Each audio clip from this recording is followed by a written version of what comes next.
PIK 1 dan PIK 2. Negara dalam negara atau lepas seperti Singapura dari Malaysia. Guys, tahu nggak? Ada pola aneh di PIK 1 dan PIK 2 yang mirip banget sama Singapura sebelum lepas dari Malaysia.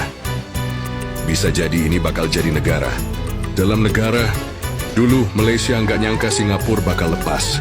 Mereka pikir cuma pusat ekonomi biasa. Tapi lihat sekarang, negara kecil itu malah lebih maju dari Malaysia sendiri. Fakta yang mengejutkan, Singapura dulu bagian dari Malaysia sebelum akhirnya lepas tahun 1960. 5. Penyebab utamanya adalah ketimpangan ekonomi, konflik politik, dan dominasi modal asing. Sekarang lihat PIK, kota elit di atas tanah reklamasi, dikuasai oleh segelintir orang kaya. Kenapa PIK 1 dan PIK 2 bisa jadi negara dalam negara? 1. Dikuasai konglomerat dengan koneksi global. PIK bukan cuma milik Indonesia, ada investor asing yang menanam modal besar di sini. 2. Isolasi sosial dan ekonomi. Lo perhatiin nggak? PIK itu beda banget sama Jakarta dan Banten. Dia mewah, eksklusif, dan seperti bukan buat semua orang. Bahkan tempat nongkrong dan harga makanannya aja lebih mahal. 3. Berdiri di lahan reklamasi. Sama kayak Singapura, PIK juga dibangun di atas tanah. Reklamasi. Kalau tanah ini makin meluas dan makin mandiri, apa bedanya sama wilayah otonom? Pertanyaannya, apakah ada motif terselubung? Jangan-jangan ini bukan sekadar proyek properti. Bisa jadi di sini ada skenario yang lebih besar. Beberapa kemungkinan yang bikin pemerintah harus waspada. 1. Bisa jadi zona bebas pajak. Kalau regulasi lemah, bisa jadi PIK akan menjadi wilayah dengan aturan pajak berbeda dari Indonesia. Investor asing bisa bikin PIK jadi lahan bisnis dan kantong ekonomi yang sulit diatur pemerintah. 2. Penguasaan properti oleh orang asing. Udah banyak yang ngomong harga properti di PIK nggak masuk akal buat rakyat biasa. Berarti dengan luas lahan di PIK 1 dan 2, hanya segelintir masyarakat Indonesia yang bisa beli. Sisanya siapa? Yang beli? Orang asing? Jangan sampai kita jadi tamu di negeri sendiri.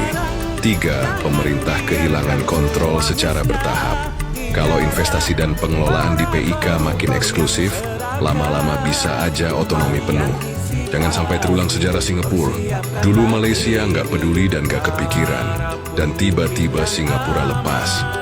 Jangan sampai Indonesia mengulang kesalahan Malaysia yang kehilangan Singapura. Solusi buat pemerintah dan masyarakat. 1.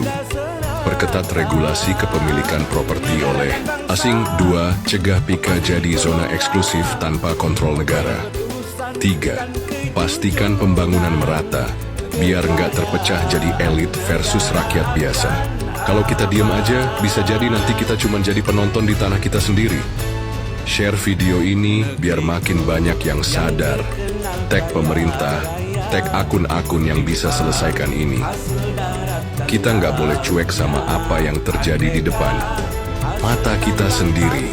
Tulis pendapat kalian di komentar. Apakah menurut kalian PIK bisa lepas dari Indonesia seperti Singapura dari Malaysia? Follow akun ini buat bahas lebih banyak fakta. Tapi kini lihatlah kenyataannya. Negara yang kaya raya kini buktinya. Rakyatnya sengsara, hidup di dalam kesusahan.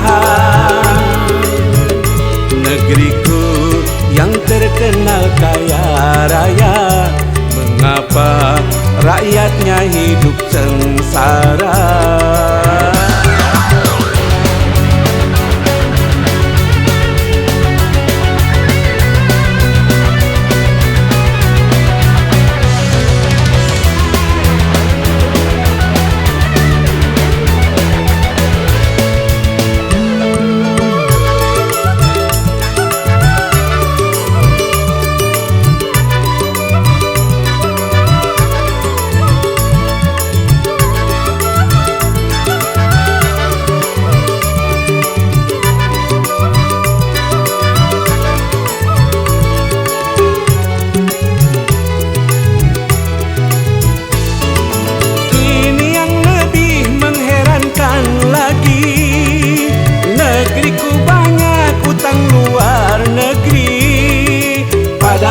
tambang emas, bergunung-gunung ludas.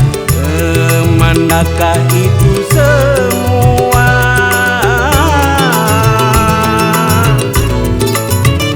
Sekarang jangan biarkan semua musnah, dijarah para koruptor yang serakah.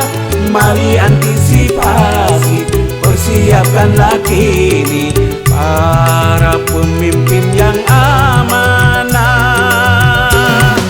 Apabila semua pemimpin amanah bersikap jujur tiada seragam, negara dan bangsa pasti dikelola penuh ketulusan dan kejujuran. Kekayaan negara akan aman, kekayaan